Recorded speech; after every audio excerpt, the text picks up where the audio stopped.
नमस्कार दोस्तों, मैं आनंद प्रकाश एक बार फिर से आपका अपने YouTube चैनल फिजिक्स टूल में आपका हार्दिक अभिनंदन स्वागत करता हूं। और हम ये हमारी टीम के साथ पूरी आशा करते हैं कि आपको हमारे द्वारा अपलोड किए गए वीडियो पसंद आ रहे होंगे और उन्हें आप अच्छी भांति भली भांति देख भी रहे होंगे। और इसके साथ साथ मैं ये भी उम्मीद करता हूं कि आप हमारे द्वारा अपलोड किए गए वीडियो को लगातार शेयर करेंगे और ज़्यादा से ज़्यादा हमारे सहयोग के स्वरूप उस चैनल को आप ज़्यादा से ज़्यादा हमारे YouTube चैनल फिजिक्स टूल को ज़्यादा से ज़्यादा सब्सक्राइब भी करवाएंगे।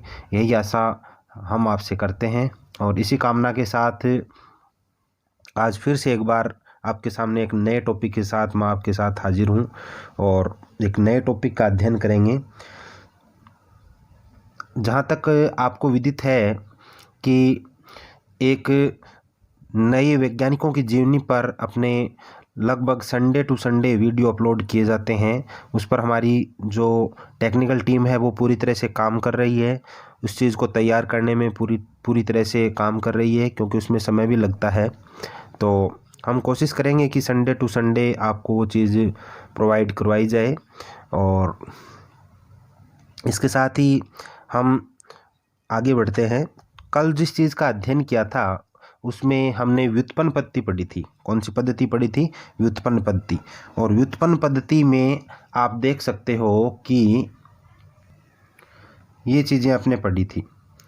पार्ट नंबर 8 में सरल व्युत्पन्न पद्धति जो थी उसमें सरल यौगिक मेथेन, कार्बिनोल और उसके बाद में CH3COOH यानी एसिटिक अम्ल का अध्ययन किया था, जिनके हमने क्रमवार सूत्र व्युत्पन्न पद्धति में इनके रासायनिक समीकरण संरचना सूत्र पढ़े थे। उसके बाद में इनके नाम पढ़े थे, जो साधारण नाम है वो कैसे दिए जाते हैं उनके, उसके आधार पर इनका वर्गीकरण किया था। और फिर इनको समझने का पढ़ने का तरीका भी मैंने आपको बताया था, जो यहाँ दिया गया है, आप स्क्रीन पे देख पा रहे हो। तो इसको यदि आप ढंग से क्लियर करोगे तो आसानी से ये चीज़ क्लियर हो जाएगी, कोई डिफ़िकल्टी वाला मैटर है नहीं इसमें। ठीक है, तो आज मैं एक नए टॉपिक के साथ, दोनों ही टॉपिक ये भी इम्पोर्टेंट थे। इससे पहले इस चैप्टर के पार्ट संख्या 8 से पहले, जो आप देख रहे हो स्क्रीन पे, पार्ट संख्या 8 से पहले हमने पढ़ी थी रूढ़ पद्धति, ट्राइवल सिस्टम। और ये व्युत्पन्न पद्धति है, इसका अध्ययन अपने कर रहे हैं और कर चुके हैं। जो अभी मैं रिवीजन के तौर पे आपके अध्ययन बता रहा हूँ मैं इसको, कि रिवीजन में इसको कैसे कैसे अपने पढ़ा था, वैसे अपने पहले पढ़ चुके हैं इसको। तो रिवीजन के तौर पे एक बार दोबारा रिपीट करवा रहा हूँ कि ये चीज़ अपने इस प्रकार से पढ़ी थी। जैसे ये नाम, इसका मेथिल कार्बिनोल, इसका एथिल कार्बिनोल, इसका मेथिल एथिल आइसोप्रोपिल कार्बिनोल और इसका आइसोप्रोपिल एसिटिक अम्ल। तो ये था। और आज जो तीसरी और मोस्ट इम्पोर्टेंट पॉइंट अपने पढ़ने जा रहे हैं, जो पद्धति है उसका नाम है दोस्तों IUPAC। उस तीसरी पद्धति का क्या नाम है? IUPAC। IUPAC, सबसे पहले इसका अर्थ जानते हैं। इसका अर्थ होता है दोस्तों इंटरनेशनल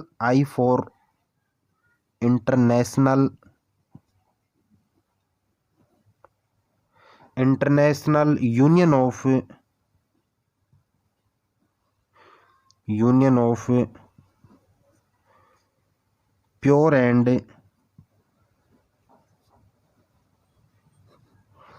प्योर एंड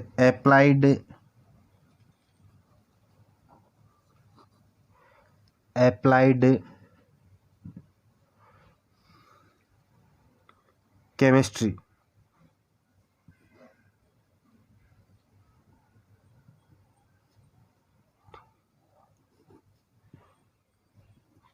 ये था, ठीक है।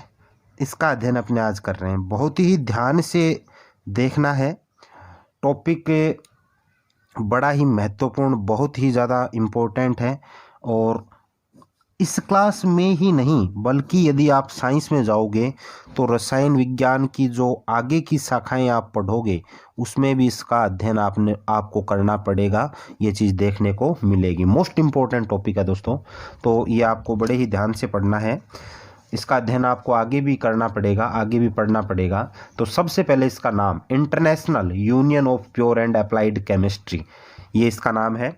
किसी भी चीज़ का यदि अपने नाम दिया जाता है, नामकरण किया जाता है, नॉर्मली होता है ऐसा, तो उसके 2 या 3 नाम मिलते हैं। सबसे पहला जो नाम होता है वो साधारण नाम होता है, साधारण नाम जो अपने दैनिक बोलचाल में काम लेते हैं। एक फिर अगला रासायनिक नाम होता है जो रसायन पर आधारित होता है। और तो तीसरी जो पद्धति है उसमें इसका नाम international union of pure and applied chemistry. ये एक महत्वपूर्ण बात भी है, इसका पूरा नाम भी आपको आना चाहिए।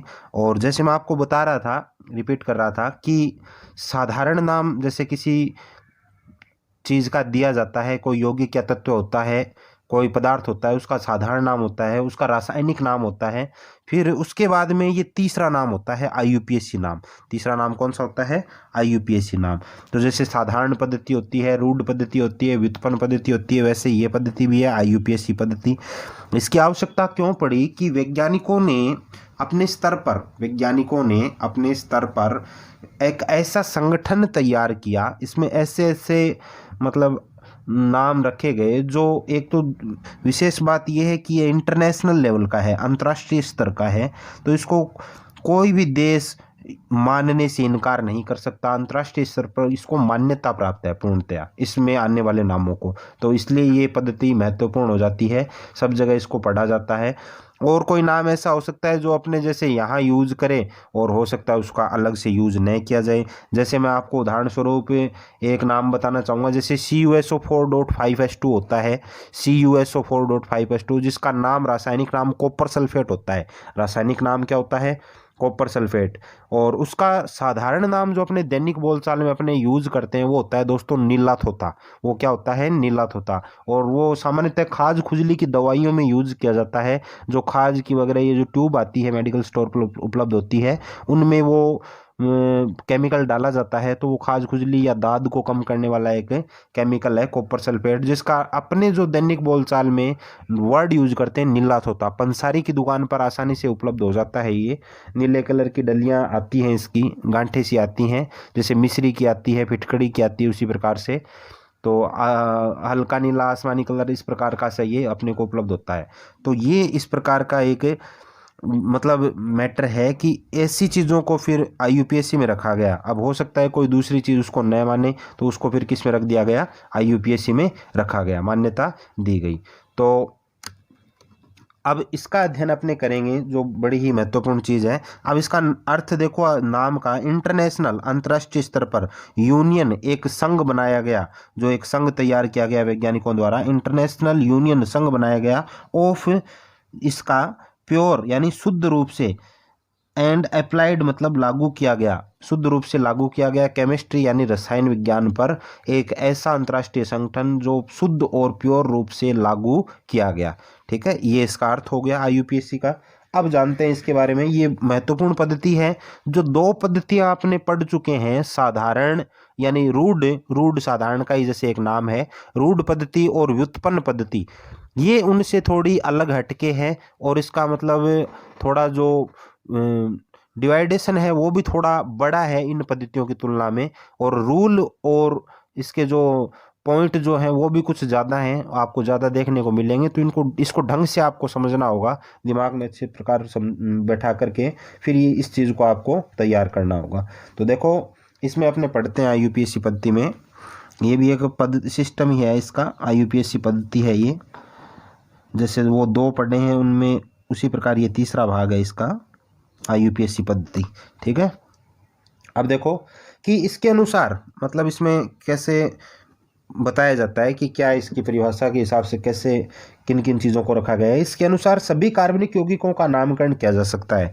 पहला पॉइंट तो ये है, यानी सभी कार्बनिक यौगिकों का नामकरण किया जा सकता है। इसकी मेन बात ये है कि सभी कार्बनिक यौगिकों का नामकरण किया जा सकता है जो सर्वमान्य है, यानी जो सभी जगह मान्य है। अभी मैंने आपको बताया ऐसी पद्धति जो सब जगह मान्य हो, यानी इंटरनेशनल स्तर पर इसको मान्यता प्राप्त है, इंटरनेशनल लेवल पर इसको मान्यता प्राप्त है, जो सर्वमान्य हो। इस पद्धति के अनुसार कुछ जो सरल कार्बनिक यौगिक हैं वो जैसे इसमें ये आते हैं। जैसे आईयूपीएसी में पहली बात तो ये सर्वमान्य है। पहला पॉइंट तो क्या है, ये चीज़ क्या है? सर्वमान्य है। सबसे पहला पॉइंट तो यही बनता है, यानी सब जगह चलने वाली पद्धति है। और सभी कार्बनिक यौगिकों का नामकरण किया जा सकता है। दूसरी बात ये, सभी कार्बनिक यौगिकों का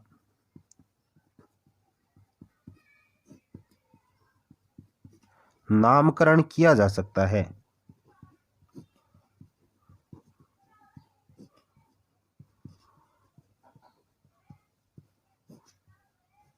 ठीक है। अब देखो, अब इसमें मेन जो चीज आती है, उसमें जो 3 भाग हैं इसके, जिसको मैंने पहले थोड़ा अध्ययन किया था, लेकिन विस्तार से आज पढ़ेंगे इनको अपने, या आगे इन टॉपिकों में पढ़ेंगे अपने।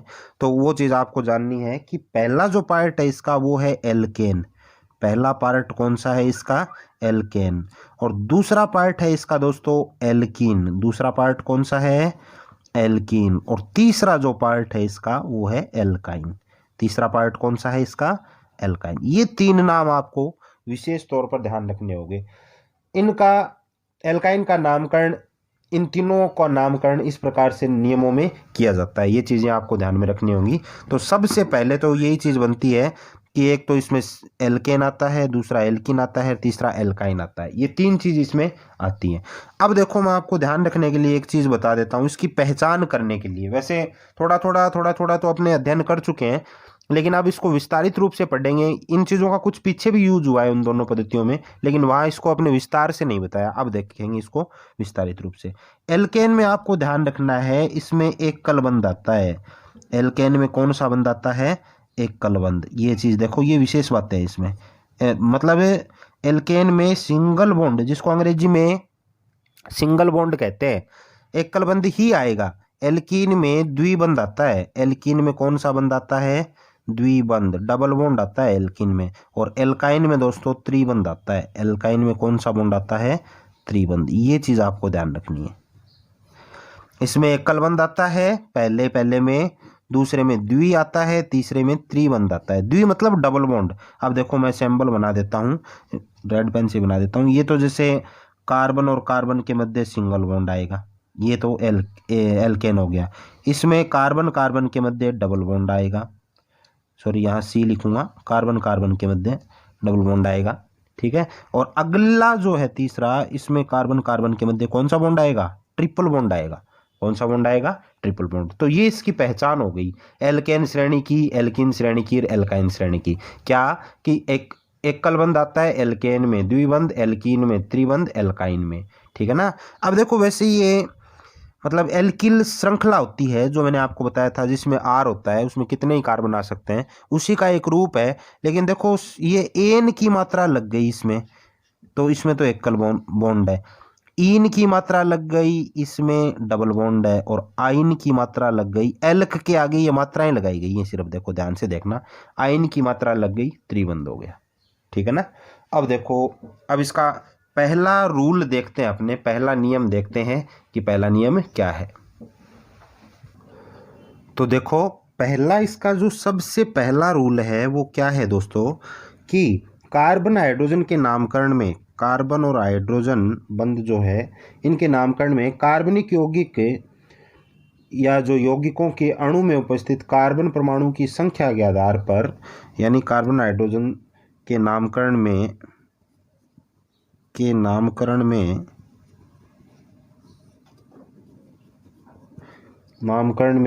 कार्बन परमाणु की संख्या के आधार पर कार्बन परमाणु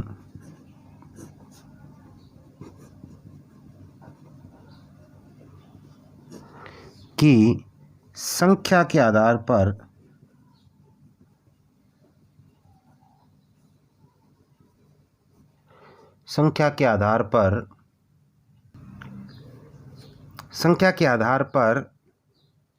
उसका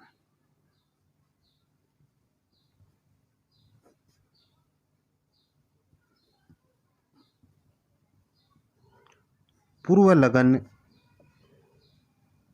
लगाया जाता है। उसका क्या लगाया जाता है? पूर्व लगन। इसमें अपने देख रहे हैं कि जो एक तो आई है अनुलग्न की बात, एक तो किसकी बात आई है, अनुलग्न की, और एक आई है पूर्वलग्न की। तो मैंने लिख दिया है कि कार्बन हाइड्रोजन के नामकरण में कार्बन परमाणु की संख्या के आधार पर उसका पूर्वलग्न लगाया जाता है। तो एक तो होता है पूर्वलग्न और एक होता है अनुलग्न। तो पूर्वलग्न तो वो होता है दोस्तों जो पहले लगाया जाता है, जो क्या किया जाता है, पहले लगाया जाता है। और एक होता है अनुलग्न, अनुलग्न बाद में लगाया जाता है, अनुलग्न बाद में। पूर्व शब्द से ही पता चलता है, पूर्व यानी पहले और अनुलग्न बाद में। तो ये इसका एक नियम हो गया कि उसका पूर्वलग्न लगाया जाता है संख्या के आधार पर, ठीक है ना। कार्बन परमाणु की संख्या के आधार पर क्या लगाया जाता है, उसका पूर्वलग्न लगाया जाता है। अब जैसे देखो मैं लिख रहा हूं इसको, परमाणु की संख्या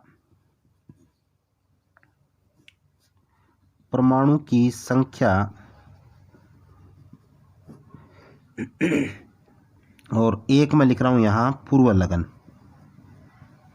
एक में क्या लिख रहा हूं, पूर्वलग्न। परमाणु की संख्या और एक लिख रहा हूं पूर्वलग्न, ठीक है ना। तो अब देखो कि कैसे ये पूर्वलग्न और ये काम करते हैं। अब पूर्वलग्न को इंग्लिश में प्रीफिक्स कहते हैं। वैसे पूर्वलग्न को क्या कहते हैं, प्रीफिक्स। ये प्रीफिक्स होता है और वो सुफिक्स होता है, फिक्स, SUFIX। जो अनुलग्न होता है वो सुफिक्स होता है, इसे प्रीफिक्स कहते हैं। तो ये दोस्तों बड़ी ही महत्वपूर्ण और इम्पोर्टेंट सारणी है, ये आपको हर हालत में याद करनी होगी, हर हालत में इसको आपको याद करना पड़ेगा। इसको जब याद करोगे तभी ये चीज़ IUPAC आगे बढ़ पाएगी। तो ये संख्या आपको याद होनी चाहिए कि कैसे पूर्वलग्न, कितने संख्या तक पूर्वलग्न क्या होता है। तो मैं इसमें अपने सिलेबस के हिसाब से 10 संख्या का इसमें बताया गया है, 10 तक जो काउंटिंग है वो इसने बताई है कि उसका क्या होता है। तो सबसे पहले देखो, यदि C1 हो, C1 का मतलब है दोस्तों कार्बन की संख्या 1 हो, C1 का मतलब है कार्बन की संख्या 1 हो, तो उसको मैथ कहेंगे, उसको क्या कहेंगे, मैथ। और यदि C2 हो तो उसे एथ कहेंगे, C2 हो तो उसे क्या कहेंगे, एथ। C3 तो प्रोप कहेंगे, C3 को क्या कहेंगे, प्रोप। C4 तो ब्यूट कहेंगे, C4 को क्या कहेंगे, ब्यूट। C5 को पेंट कहेंगे, C5 को क्या कहेंगे, paint. C6, C7, C8, C9 और C10, ये 10 तक देखना है।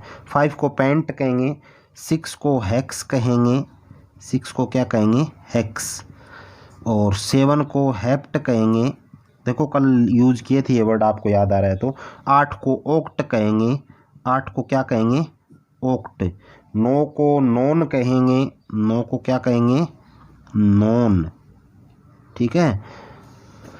8 को ओक्ट, 9 को नॉन कहेंगे और 10 को कहेंगे दोस्तों डैक, 10 को क्या कहेंगे, डैक। ये ध्यान रखना है आपको। कार्बन 1 हो तो मैथ कहेंगे, कार्बन की संख्या 2 हो तो एथ, 3 को प्रोप, 4 को ब्यूट, 5 को पेंट, 6 को हेक्स, 7 को हेप्ट, 8 को ओक्ट, 9 को नॉन, 10 को डैक। याद रखने का पैटर्न बता देता हूँ कि जैसे इसमें, चलो बाद में देखेंगे ये याद रखने वाला, पहले आप अपने हिसाब से याद करो, अपने स्तर पर याद करो, ये तो बाद की बात है, ठीक है ना। मैं मेरे हिसाब से बाद में बताऊंगा, आप अपने हिसाब से इसको याद करो 10 तक, ठीक है। वो फिर ये याद रखने वाले पैटर्न जो हैं वो बाद में बताएंगे, क्योंकि इसमें जैसे ये सिलेबस इस पर एक बार कंप्लीट हो जाता है, उसके बाद में यदि नहीं होता है तो फिर बाद में देखेंगे, ठीक है। तो ये हो गया यहाँ तक इस प्रकार से। तो इनको आपको याद करना होगा 10 तक। परमाणु की संख्या C1, C2, C3, C4, C5, C6, C7, C8, C9 और C10। Meth, eth, prop, but, pent, hex, hept, oct, non और डैक, ठीक है। अब देखो दूसरा पॉइंट, इसका दूसरा पॉइंट देखो, दूसरा क्या है, सारणी याद कर लेना आप अच्छे ढंग से कि अणु में उपस्थित, दूसरा क्या है, अणु में उपस्थित बंध के आधार पर, अणु में उपस्थित बंध के आधार पर, अणु में उपस्थित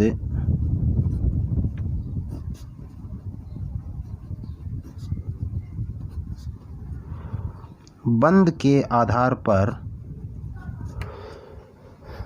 आधार पर अनुलग्न निर्धारित किए जाते हैं।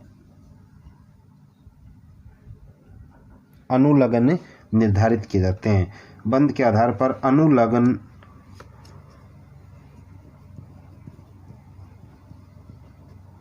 इसको इंग्लिश में क्या कहते हैं?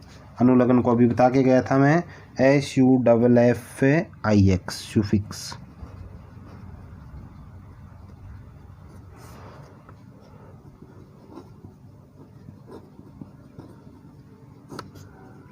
निर्धारित करते हैं। ठीक है, तो बंध के आधार पर अनुलग्न सुफिक्स निर्धारित करते हैं, ये दूसरा पॉइंट है इसका। ठीक है, कैसे निर्धारित करते हैं? देखो कि अब इसमें एक सारणी बनाते हैं अपने। कार्बन कार्बन के मध्य जो बंध का प्रकार है वो देखो कि कार्बन कार्बन के मध्य आने वाला बंध का प्रकार। ठीक है, और दूसरा इसका होगा अनुलग्न। दूसरा क्या होगा? अनुलग्न। अब ध्यान देना, एक तो ये बात कि अनुलग्न बाद में लगता है, मैंने पहले ही बता दिया था आपको, पूर्व लगन पहले और अनुलग्न बाद में, सुफिक्स। ठीक है, ये x है। ठीक है, IX। तो ये सारणी बना लेते हैं अपने इसकी।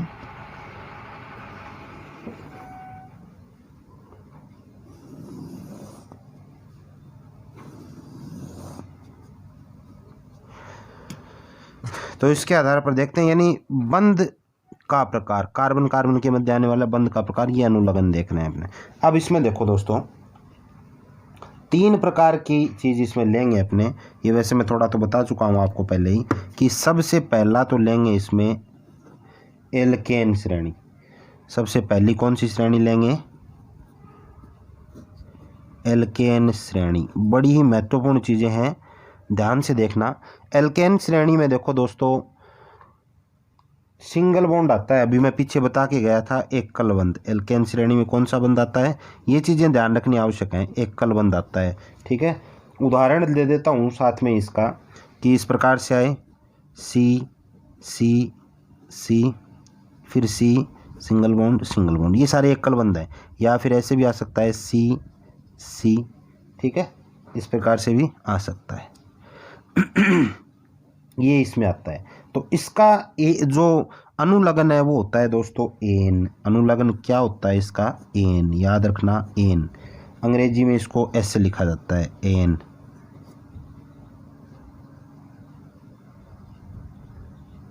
इस प्रकार से लिखा जाता है, एन। ठीक है, ANE। इंग्लिश में इस प्रकार से लिखा जाता है। ठीक है, आगे बात समझ में। दूसरा एल्कीन, दूसरी कौन सी है? एल्कीन श्रेणी। और उसमें कौन सा बंध आता है? द्विबंध। उसमें कौन सा बंध आता है? द्विबंध आता है। और इसका जो एग्जाम्पल है वो देखो, एग्जाम्पल इसका ऐसे है कि C डबल बॉन्ड C, और ये आ गया जैसे। ठीक है ना, ये इसका एग्जाम्पल हो गया। और इसका जो अनुलग्न है वो होता है ईन। अनुलग्न क्या होता है इसका? ईन।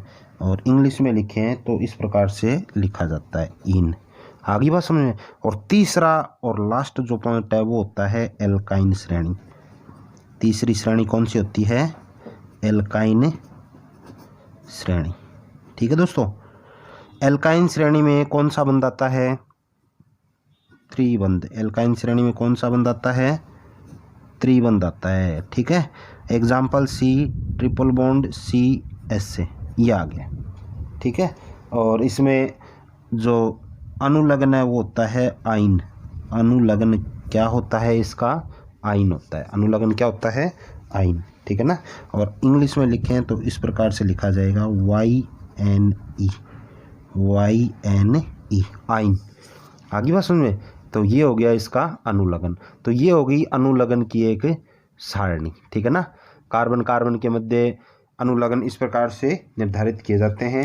इन आइन, इन एन आइन, या फिर क्रम से एन इन आइन, इस प्रकार से ये निर्धारित किए जाते हैं। ठीक है, तो आज के टॉपिक में अपने इतना ही पढ़ेंगे, आज के लिए इतना ही। और फिर से वही अपील करूँगा कि ज़्यादा से ज़्यादा आप इनको देखिए, वीडियो को देखिए और बार बार देखते रहिए जब तक अगला वीडियो नहीं आ जाता है, क्योंकि आपको ये चीज़ क्लियर करनी है। इन लॉकडाउन का पूरा फ़ायदा उठाना है घर पर रहने का। यदि 2 पार्ट भी आपको तैयार हो जाते हैं, 3 भी हो जाते हैं, तो बहुत अच्छी बात है। ठीक है, तो इसके लिए, इसके साथ ही मैं आपसे विदा चाहूँगा। और हमारे चैनल को ज़्यादा से ज़्यादा शेयर कीजिए, सब्सक्राइब करवाइए, ताकि हमारा काम करने का उत्साह इसी प्रकार से लगातार बना रहे। तो जय हिंद, जय भारत।